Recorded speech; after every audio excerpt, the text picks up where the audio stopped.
പ്രായപൂർത്തിയാകാത്ത തന്റെ മകളെ ലൈംഗികമായി പീഡിപ്പിച്ചെന്ന കേസിൽ കുറ്റാരോപിതന് ഇന്ത്യൻ ശിക്ഷാ നിയമപ്രകാരവും പോക്സോ നിയമപ്രകാരവും ശിക്ഷിച്ചതിനെതിരെ ചോദ്യം ചെയ്തുകൊണ്ട് കേരള ഹൈക്കോടതിയിൽ ഒരു ക്രിമിനൽ അപ്പീൽ സമർപ്പിക്കപ്പെട്ടു.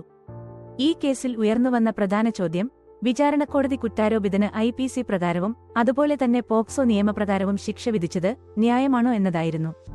പ്രായപൂർത്തിയാകാത്ത കുട്ടികൾക്ക് നേരെയുള്ള ലൈംഗിക അതിക്രമ കേസുകളിൽ IPC പ്രകാരവും പ്രത്യേകിച്ച് പോക്സോ നിയമത്തിലെ 42-ാം വകുപ്പ് പ്രകാരവും ശിക്ഷ വിധിക്കുന്നതിന്റെ നിയമവശം കോടതി പരിശോധിക്കുകയുണ്ടായി. പോക്സോ നിയമത്തിലെ 42-ാം വകുപ്പ് പ്രകാരം പോക്സോ നിയമപ്രകാരവും IPC നിയമപ്രകാരവുമുള്ള ഒരു കുറ്റകൃത്യത്തിന് ഈ പറഞ്ഞവയിൽ ഏതാണോ കൂടുതൽ വലിയ ശിക്ഷ നൽകുന്നത് ആ നിയമപ്രകാരമാണ് ശിക്ഷ വിധിക്കേണ്ടത്. കോടതികൾ ഒന്നിൽ കൂടുതൽ നിയമങ്ങളിൽ പറയുന്ന കുറ്റകൃത്യങ്ങൾക്ക് ശിക്ഷ വിധിക്കുമ്പോൾ ഏത് നിയമമാണോ കൂടുതൽ വലിയ ശിക്ഷ പരാമർശിക്കുന്നത് ആ നിയമപ്രകാരം മാത്രമാണ് കുറ്റവാളിക്ക് ശിക്ഷ നൽകേണ്ടത്.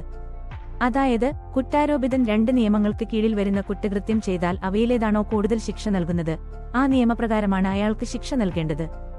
വിചാരണക്കോടതി IPCയുടെയും പോക്സോ നിയമത്തിന്റെയും വകുപ്പുകൾ പ്രകാരം കുറ്റാരോപിതനെതിരെ ശിക്ഷ വിധിച്ചത് ന്യായീകരിക്കാനാവില്ലെന്ന് കോടതി വിധിയിൽ പറഞ്ഞു.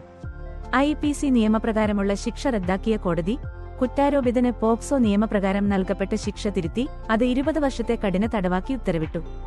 ചുരുക്കി പറഞ്ഞാൽ പ്രായപൂർത്തിയാകാത്ത ഒരു കുട്ടിയെ ലൈംഗികമായി പീഡിപ്പിച്ച ഒരു കുറ്റാരോപിതന് IPCയുടെയും പോക്സോ നിയമത്തിന്റെയും വകുപ്പുകൾ ഒരേപോലെ ചുമത്തി ശിക്ഷ വിധിക്കാനാകില്ല. പോക്സോ നിയമത്തിലെ 42-ാം വകുപ്പ് പ്രകാരം ഏത് നിയമം പ്രസ്തുത കുറ്റത്തിന് കൂടുതൽ വലിയ ശിക്ഷ വിധിക്കുന്നുവോ ആ നിയമപ്രകാരം മാത്രമാണ് ശിക്ഷാവിധി നടത്തേണ്ടത്.